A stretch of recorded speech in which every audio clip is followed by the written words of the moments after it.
तो आज के वीडियो में हम सीखेंगे कैसे डॉलर सिंबल का यूज़ एक्सेल शीटों में करते हैं। तो उसके पहले मैं आप सबको ये बताना चाहता हूँ, जो सेल का एड्रेस होता है वो डिपेंड करता है सेल का कॉलम्स और रो के बराबर। जैसे कि मैं जो सिलेक्ट किया हूँ इस सेल को, इसका एड्रेस है E26।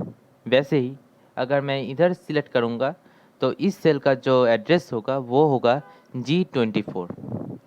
तो डॉलर सिंबल का यूज़ कुछ इस तरह से किया जाता है, जैसे कि मैं जिस सेल में रो और कॉलम्स को फिक्स्ड करना चाहता हूँ, यानी फ्रीज करना चाहता हूँ, उसके लिए हम डॉलर सिंबल का यूज़ करते हैं। जैसे कि मैं मान लीजिए मैं इधर 1 और इधर 2 लिख रहा हूँ, ठीक है। तो मैं इस सेल में चाहता हूँ कि इसका गुना होगा, जैसे कि इक्वल टू 1 गुना 2, तो आंसर आएगा 2। अगर मैं इधर 3 लिखूँगा इस तरह से, और अगर मैं चाहता हूँ कि 3 के बाजू में जो आंसर है वो 1 और 3 का गुना होगा, तो मैं इधर तो ड्रैग एंड ड्रॉप कर ही सकता हूँ। तो आंसर तो वो नहीं आएगा, क्योंकि 2 का जो सेल्फ एड्रेस है वो कुछ इस तरह से है, 1 और 2 का गुना। वही इस वाले सेल का जो एड्रेस है वो हो गया है 3 गुना 2। तो सेल तो पहले सेल से नीचे घट गया है, तो इसीलिए मैं चाहता हूँ इस सेल एक में ही फिक्स्ड रहे। इसके लिए हम डॉलर सिंबल का यूज़ करेंगे।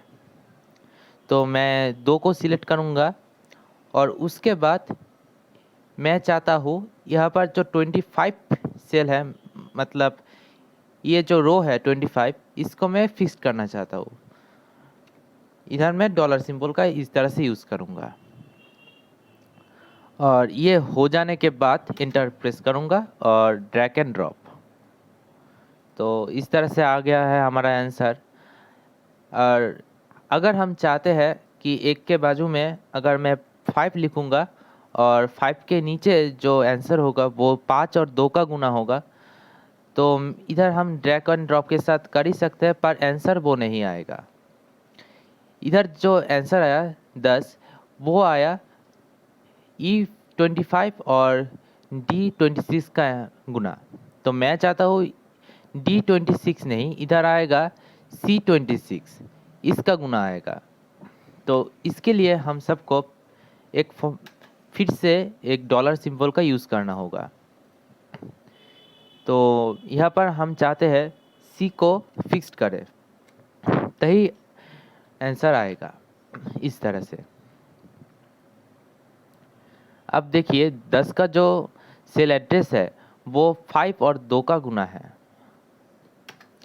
अगर मैं यहाँ पर 1 के जगह 7 और 5 के जगह 8 लिखूँ तो आंसर डिफरेंट आएगा इस तरह से। और उसके बाद ड्रैग एंड ड्रॉप करूँगा इस तरह से। तो यही है बेसिकली डॉलर का इस्तेमाल। और मैं ऊपर एक टेबल लिया हूँ, इसका भी पहले जैसा वैल्यू लाऊँ, तो उसके लिए हमको डॉलर सिंबल का यूज़ करना होगा। जैसे कि मैं इधर इक्वल टू 3 गुना 2, और पहली जैसे हम यहाँ पर 5 के आगे डॉलर सिंबल का यूज़ करेंगे और उसके बाद डी के पहले डॉलर सिंबल का यूज़ करेंगे, और उसके बाद जो आंसर आएगा वो पहले जैसा ही होगा, 3 और 2 का गुना 6। अब ड्रैग इस तरह से करूँगा और ड्रॉप इस तरह से। तो 20 का जो ये आंसर है वो उसका सेल एड्रेस होगा 5 और 4 का गुना। इस तरह से ही है बेसिकली डॉलर का इस्तेमाल। तो आज के वीडियो में इतना ही।